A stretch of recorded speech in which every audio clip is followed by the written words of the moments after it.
23rd row wake up again. So yeah, ain't nothing like it once was. I think we need your attention now for the goals we have in mind. Currently, Hackerspaces.org, besides various other projects like the RepRap or whatever, is working on developing web apps, developing technologies to share knowledge easier.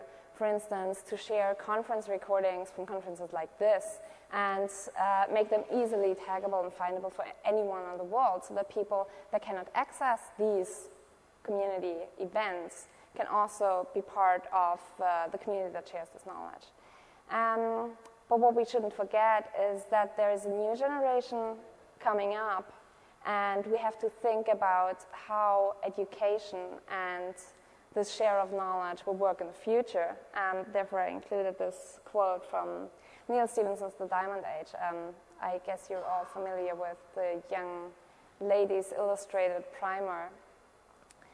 So the quote that I want to make here is, because what you learn basically and whatever you do with your life will suddenly be lost unless you're doing it along with like-minded people who will carry your contributions forward, basically. So you are sharing your motivation with people in one physical space, but also sharing it via the network with others and make them make new realizations, new developments, and help them learn and help them be motivated to learn new things and never stop learning. These are some pictures that have been taken in various other hackerspaces where people are already spreading the virus of sharing knowledge, right? So we have these local workshops and local hardware hacking events, for instance, but also there is already a couple of spaces that came up with events that would teach children to do things, that would teach children to solder. And my question for today is, what is the future of everything and where are we going? And I think we're going in various directions and should not get lost in this. I mentioned this briefly before. This is just a little advertisement for this one tool that will come up called hackertalks.org, where we include all the recordings that have been made by conferences, but also at local hackerspaces within their workshop groups. If they have lightning talks, if they have something at the Meta Lab, for instance, we have a Meta Day once a month, where we would invite a speaker so that we can, well, learn new things and be inspired. But this is not only just about the education of the future, but this is also about the fact that a movement that is as large as it is now, like with 340 spaces, has a huge impact, can have, might have, will most definitely have a huge impact on the politics and economics of already the nearest future. And therefore, I'm finishing my short presentation with this, and I want to invite two very main characters in the hackerspace scene to me on stage right now. Both of them you've seen on these slides before. And the first person is Liest mit den Oleg Jens Oleg from the C4 and Netzladen in Germany.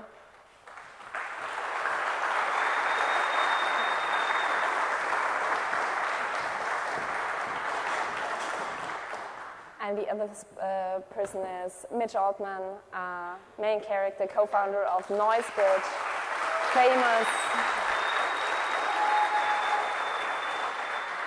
very famous for flooding conferences worldwide with his soldering awesomeness.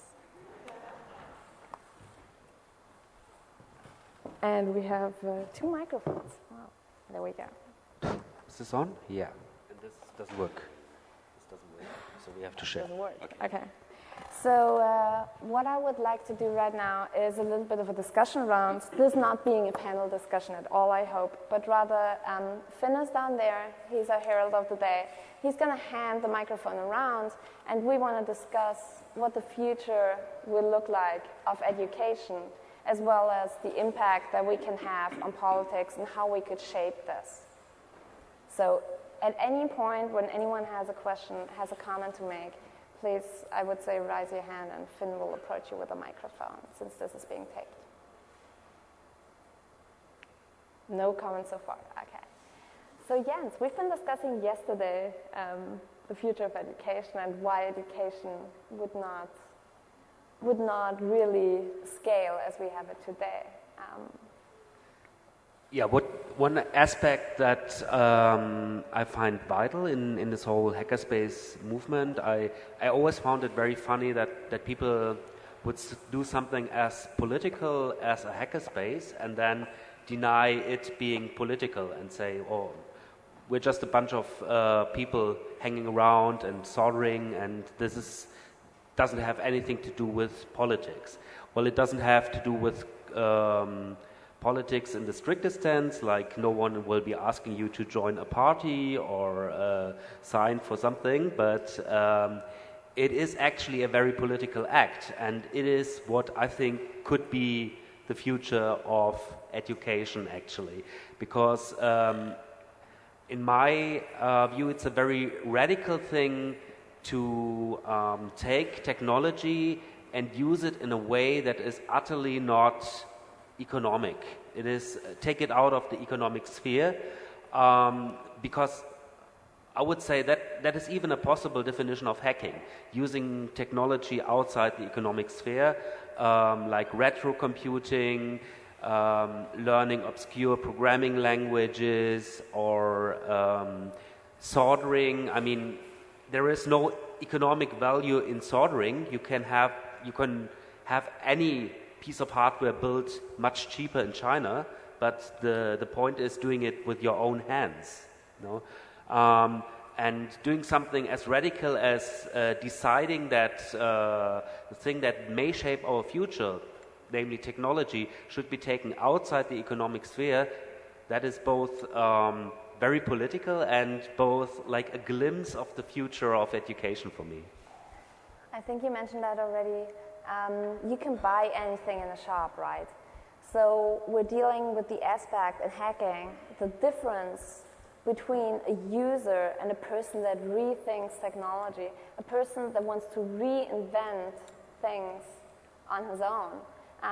So Mitch, you're giving soldering classes all around the world at various conferences, teaching people to make things they could easily buy in a shop with much less effort.